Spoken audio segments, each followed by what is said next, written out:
প্রথম যখন আদম আলাইহিস সালামকে সৃষ্টি করা হয়, তার অন্তরের ভিতরে যখন রূহ ফুঁকে দেওয়া হয়, তখন তিনি শায়িত অবস্থায় ছিলেন, শুয়েছিলেন। যখনই তাকে রূহ ফুঁকে দেওয়া হয় ব্রেন থেকে, তার কোমর পর্যন্ত আসতে না আসতে তিনি উঠে বসতে চেয়েছিলেন, কিন্তু উনি সক্ষম হন নাই। এই জন্য আল্লাহ সুবহানাহু ওয়া তাআলা বলেছেন, আদম সন্তানকে খুব তাড়াহুড়া প্রবণ করে সৃষ্টি করা হয়েছে। এখন পর্যন্ত আত্মা তার পুরো শরীরে ছড়াই নাই, তাতেই তিনি হামাগুড়ি দিয়ে উঠতে চেয়েছিলেন। এই জন্য বলা হয়েছে যে মুসলিমরা বা মানুষ সব ক্ষেত্রে খালি তাড়াহুড়া করবে। আল্লাহ তার জন্য যে ফয়সালা, সিদ্ধান্ত রেখেছেন সেটার উপরে সে স্থির থাকে না। সবকিছুর ক্ষেত্রে তাড়াহুড়া, দোয়ার ক্ষেত্রে পর্যন্ত তাড়াহুড়া। রাসূলুল্লাহ সাল্লাল্লাহু আলাইহি ওয়াসাল্লাম এটা বলেছেন যে তোমাদের মধ্যে প্রত্যেক ব্যক্তির দোয়া কবুল হয় ওই ব্যক্তির ছাড়া যে ব্যক্তি তাড়াহুড়া করে, যে ব্যক্তি তাড়াহুড়া করে। বলা হয়েছে যে এই তাড়াহুড়াটা কি ইয়া রাসূলুল্লাহ?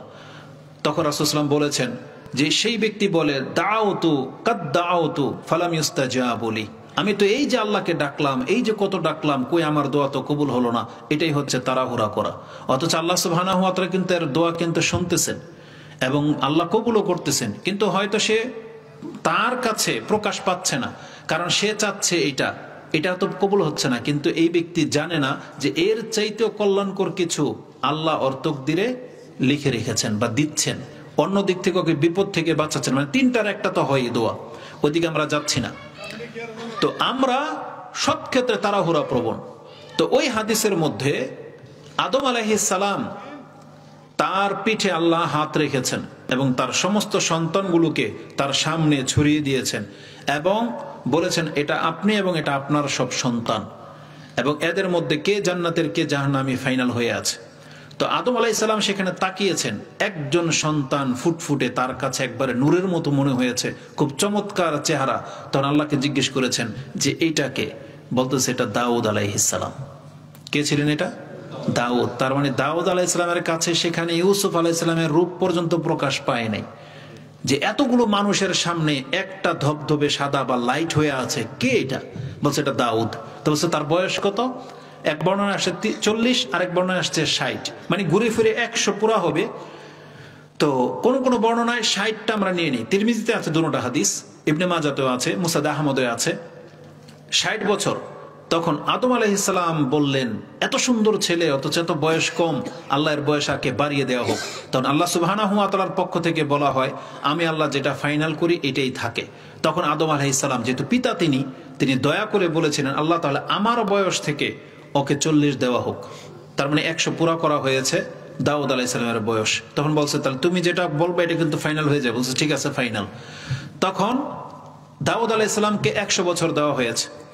আদম আলাইহিস সালামের বয়স যখন 40 বাকি আছে, মৃত্যু এখনো মানে হয়ে যাবে, তখন মালাকুল মউত তার কাছে এসেছে, বলছে আপনার সময় শেষ, আপনাকে এখন মরতে হবে। বলছে না, তুমি ভুল বলতেছো, কারণ আমার তো 1000 বয়স আল্লাহ দিয়ে রেখেছেন, আমার এখনো 40 বছর বাকি। তখন তাকে স্মরণ করিয়ে দেওয়া হয়েছিল যে আপনি কি ভুলে গেছেন, আপনি যে আপনার সন্তানকে 40 বছর দিয়ে দিয়েছিলেন। কোন কোন বর্ণনা 40, কোন কোন বর্ণনায় 60, ওই একই কথা গিয়ে ঘুরে ফিরে 100 গিয়ে দাঁড়াবে। তখন আদম আলাইহিস সালাম অস্বীকার করেছেন যে না, এটা আমি স্বীকার করি না, আমার মনে নাই। এই জন্য রাসূল বলেছেন, যেহেতু আমাদের পিতা ভুলে গিয়েছিল এই জন্য আমরাও ভুলে যাই। আমার পিতা যেহেতু অস্বীকার করেছিল এই জন্য আমরাও কোনো কিছু ভুলে গেলে অস্বীকার করি। এই জন্য আল্লাহ সুবহানাহু ওয়া তাআলা আমাদেরকে বিধান জারি করেছেন যে লেনদেনের ক্ষেত্রে অল্প হোক আর বেশি হোক তুমি লিখে রাখার ব্যবস্থা করবে, এটাই তোমার কল্যাণ। কারণ আমরা ভুলে যাই, আর ভুলে গেলে কিন্তু অস্বীকার করা হবে। এই জন্য দেখেন আমাদের মধ্যে কত হয় এরকম, 50-100 টাকা কবে নিয়েছেন ভুলে গেছেন, ডাইরেক্ট বলবে যে কবে, মিথ্যা, কবে, আমার স্মরণ নাই, অস্বীকার করবেন।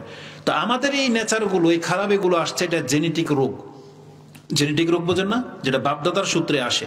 তাহলে মানুষ ভুলে যায়, মানুষ অস্বীকার করে, মানুষ পোল্টি লয়, এগুলো সব হচ্ছে আমাদের পিতা থেকে আমরা প্রাপ্ত হয়েছি, যেগুলো হচ্ছে ত্রুটি। তাহলে হাদিসটি একটু লম্বা ছিল, আর আমরা জাল জয়ীব কথা বলি না। হাদিস তিরমিজিতে আছে, নাম্বারটা তো ভুলে গেছি দেখে এই জন্য আপনাকে ব্যক্ত করতে পারলাম না। তো এই হাদিসের মধ্যে কি আছে যে দাউদ আলাইহিস সালাম তিনি অত্যন্ত সুন্দর ছিলেন। তারপরে যেমনটা শুনলেন যে আমাদের নবী মুহাম্মদ রাসূলুল্লাহ সাল্লাল্লাহু আলাইহি ওয়াসাল্লাম অত্যন্ত সুন্দর। তাহলে বলেন তো দেখি, তাদের দাড়ি ছিল কি ছিল না? ছিল। তার মানে কি তাদের সৌন্দর্যতা কমে গেছে? তারা আনস্মার্ট। বরং আমাদের মধ্যে হীনতা, আমরাই হীনতায় ভুগি। বরং আমাদেরকে আল্লাহ পুরুষ করে সৃষ্টি করেছেন, আমরা মহিলা সেজে থাকতে চাই। এটা হচ্ছে আমাদের হীনতা। তো আলাকুল্লি হাল, আমি যেটা বোঝাতে চেয়েছি, যারা অনইসলামিক ভাবে জীবনযাপন গ্রহণ করেছে, আমাদেরও ওইগুলোর মজা লাগা আমরাও বুঝি, কিন্তু এগুলো থেকে বেঁচে থাকা যেহেতু একটা চ্যালেঞ্জ, এগুলো থেকে বেঁচে থাকা যেহেতু আল্লাহর ভয়ের কারণে হয়েছে, যারা বেঁচে আছেন, যেমন হারাম খাওয়া এটা সবাই জানেন, কিভাবে কোটিপতি হওয়া যায় এটা সবারই জানা। আপনিও জানতেছেন এখানে তেল চুরি হয়, ওই লোকে তেল চুরির টাকা দিয়ে কোটিপতি হয়ে গেছে। আপনি চাইলে যদি তেল চুরিতে লেগে যান আপনিও হইতে পারবেন, কিন্তু আপনি কেন যাচ্ছেন না? আপনিও যাচ্ছেন, 10-12 জন মিলে গিয়ে ওখানে চর দখল করতেছে, এরা কোটিপতি হয়ে গেছে, এরাও তো রক্তে মাংসে ঘোরা, এরা ক্যাডার হইতে পারলে আমি কেন ক্যাডার হইতে পারবো না? আল্লাহ তো সাক্ষী। আমাদের মনের অবস্থা কি জানেন? যদি পরকালের ব্যাপার না থাকতো না, কত মানুষ আমাদের হাতে মরে যেত, জানেন? কারণ আমরা তো এগুলো বুঝি। আমাদের সাথে যারা খারাপ ব্যবহার করে, রাস্তাঘাটে চোখ রাঙায়, গাড়িতে একটু রং হয়ে গেলে ওই নেতাগিরি দেখায়, মোটরসাইকেলওয়ালা কিছু ভাই আছে, ওরা চিনে না আমাদেরকে। যদি সত্যি পরকালের ব্যাপার না হতো না, এগুলো রাস্তাঘাটে মরে পড়ে থাকতো, টেরও পাতো না। আমরা ওই মেন্টালিটি রাখি।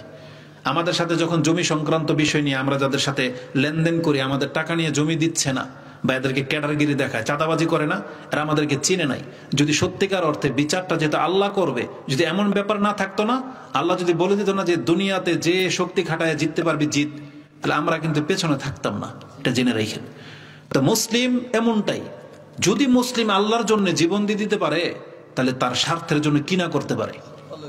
এজন্য আমরা যারা বেঁচে আছি সেটা আল্লাহর ভয়ে।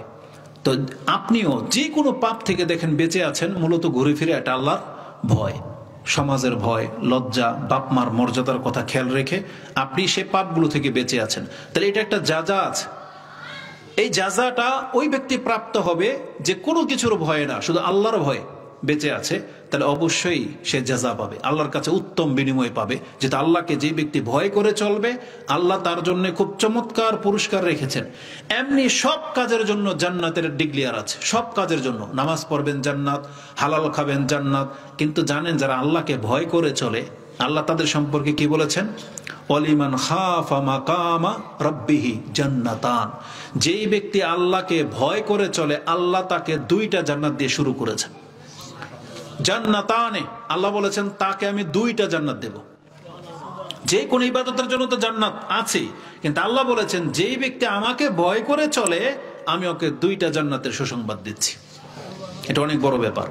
তো আল্লাহ সুবহানাহু ওয়া তাআলাকে যারা ভয় করে চলবে, আল্লাহ বলেছেন মরার সময় থেকে ওর আর কোনো ভয় নাই, ওর আর কোনো চিন্তা নাই। যেমনটি একটু আগে বললাম, সূরা ইউনূস 10 নম্বর সূরার 61 নম্বর আয়াতে এটা বলেছেন। সূরা ফুসসিলাত হামিম সাজদা 41 নম্বর সূরার 30-40 নম্বর আয়াতে আল্লাহ বলেছেন যে আল্লাহ ফেরেশতা নাজিল করে দিবে ওই মুমিন ব্যক্তির মৃত্যুর সময়, সে সুসংবাদ দেবে, আবশিরু বিল জান্নাতিল্লাতী কুনতুম তুআদুন। তোমার সাথে আল্লাহ যে জান্নাতের ওয়াদা করতেছেন, সেই সুসংবাদ দেওয়ার জন্য আল্লাহ পাঠিয়ে দিয়েছেন। যেহেতু তুমি দুনিয়াতে আল্লাহকে ভয় করে চলেছো, এত চাহিদা থাকা সত্ত্বেও তুমি এদিকে যাওনি, আল্লাহ আমাদেরকে নাজিল করে দিয়েছেন যে তোমার কোনো ভয় নেই, তোমার কোনো চিন্তা নাই। এজন্য আল্লাহ সুবহানাহু ওয়া তাআলা বলেছেন, দুনিয়াতে যারা ফ্রিডম লাইফটা নিয়ে নিয়েছে, ওকে আমি দেখাবো যে পরকালে ভয় কি জিনিস।